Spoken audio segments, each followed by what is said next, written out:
everyone.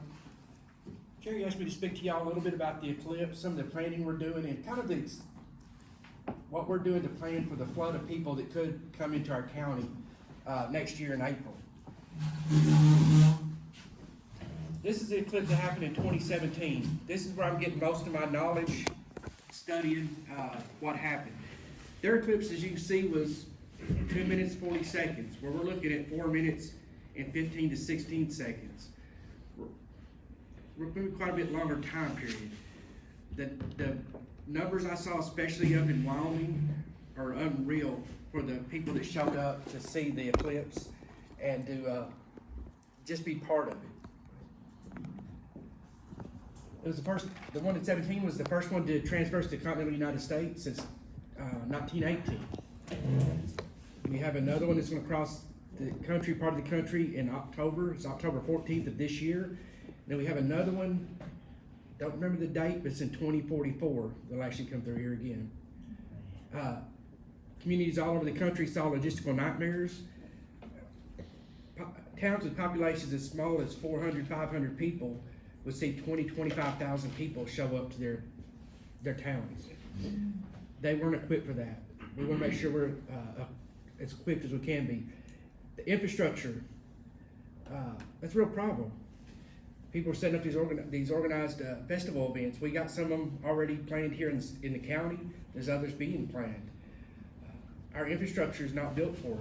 We don't have the power infrastructure. We don't have the water infrastructure. We don't have the sewer infrastructure to support a large population of people coming in, even temporarily. They compared it to Super Bowl. Some of the meetings I went through, they said it's essentially in the northwest part of the country. They planned for 5 Super Bowl events at once. You imagine 5 Super Bowls letting out all the visitors at one time. That's essentially what they planned for after the event. We're seeing this a lot here, a lot of skepticism from residents and agencies. People think it's really not going to be that bad. We're not going to get that many visitors. We may not get what we could get, but we're going to get a lot of visitors one way or the other. And they face a lot of staff turnover, people retiring, people with illness, people just leaving their jobs. Cause a lot of issues in the planning because they start planning and they change people weeks or even a month ahead of time.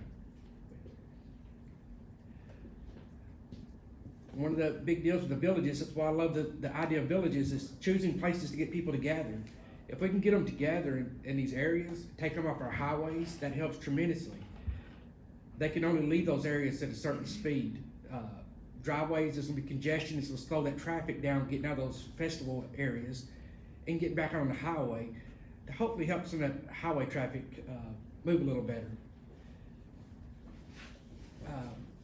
Having multiple redundancies in communication systems. That's something we're working on currently. We work on that year round, trying to have redundant systems. We work on basically a UHF system countywide. So it's just repeaters and radios here locally. Other counties around us use the OEM system, a statewide radio network. We can utilize it to an extent, but it only has certain carrying capacity. Once we hit that capacity, that system's not going to take any more radio traffic. It could actually crash, is one of our fears. So we're making sure we have redundant systems. We're talking to amateur radio operators. We're trying to encourage more people to become amateur radio operators. We're going to do some programs trying to train people and get them licensed to help us out, because amateur radio will work when everything else fails. But it also works really great while everything else is working, to take some of the load off.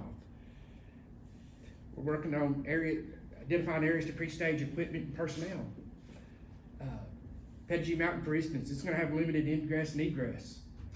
There's only so many ways to get on and off Pettigee Mountain. We're going to have to station some equipment up there to help serve them if there should be an incident there. But parts of Morrilton, some of these villages may be hard to get into. We may stage some equipment there if we have to ensure that we can respond as quick as possible. So I mentioned traffic. If you ever attended the fireworks shows, the car show back in the day up on Pettigee, that's a small taste of what we're going to see as soon as the eclipse is over on April 8th. We're expecting international travelers. Some of these slides are for first responders too, so there may be some things about translation services and different things, but we do expect foreign travelers. Being prepared is not a bad thing. Being over-prepared is not a bad thing. We're asking personnel to be on duty. Fire departments, police departments, ambulance service, they're not allowing days off. A lot of agencies won't allow days off for anybody. The problem comes into a lot of volunteer agencies, and you all know this, they volunteer for different agencies. I'm a firefighter, but I'm also the emergency manager. The emergency managers take precedent. They're gonna lose me as a firefighter for those days. That happens with other law enforcement and other agencies. We're already planning out the amateur radio. We're working with them currently. ESF, that's our emergency service functions. That's some of our communications, EMS, fire-related areas. Information sharing. We purchased a system just this last week.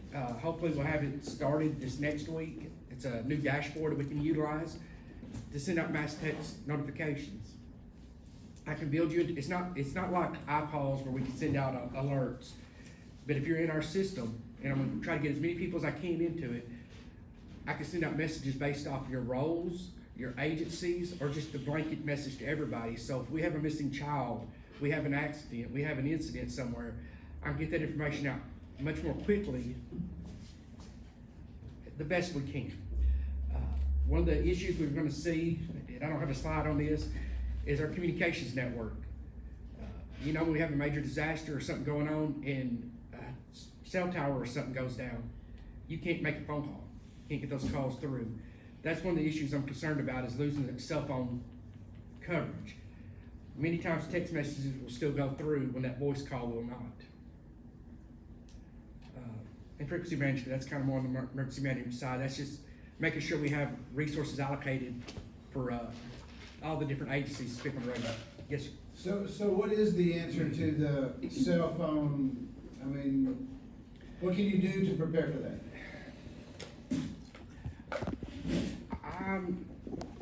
I don't have a good answer, and I wished I did. We've all come so dependent on cell phones. They're a critical part of our lives now. It may take longer time to get that phone call through. It may not go through at all. With the emergency side of things, as far as first responders, firefighters, EMTs, and law enforcement can get on FirstNet. It's a separate network that should not come overloaded. I'm on it. A lot of the fire department is, some law enforcement, most of the EMS is on it. So we're on a separate network. So it'll take our load off of the commercial network that everyone else is on. They're real restrictive on that so that we don't overwhelm that system also. We're requesting to bring in some extra, call them cows or sows. It's a cell on wheels. It's a portable repeater, essentially, that can set up and get us extra cell phone coverage. And we're requesting that kind of equipment to hopefully get that in here. As far as my office, we're gonna look at, we've got satellite phones. We may have to use satellite phones, and we're using the amateur radio too. And we're hoping to have amateur radio people set up these villages, as many as we can, so we can communicate to those villages. If there's an emergency there and they can't get through on the phone, they can get through on the amateur radio, we hope. So Steve, the new tower on AG, that will be how does that help? That increases the range for the fire and law enforcement. That greatly increase their range. There's a lot of dead areas. You get down towards Menifee, especially up on Bell Mountain area, going up north, up that side of the county. There's a big dead area. There's dead areas down towards Blackwell. I hope that'll help that also. I've not heard any reports yet. But there's some dead areas we have. That tower should increase our range and help take care of some of those dead areas. This is a few pictures from some of the villages in 2017 to get an idea of what to expect. But we also got to look at other things that can come up with. We also have incidents like this.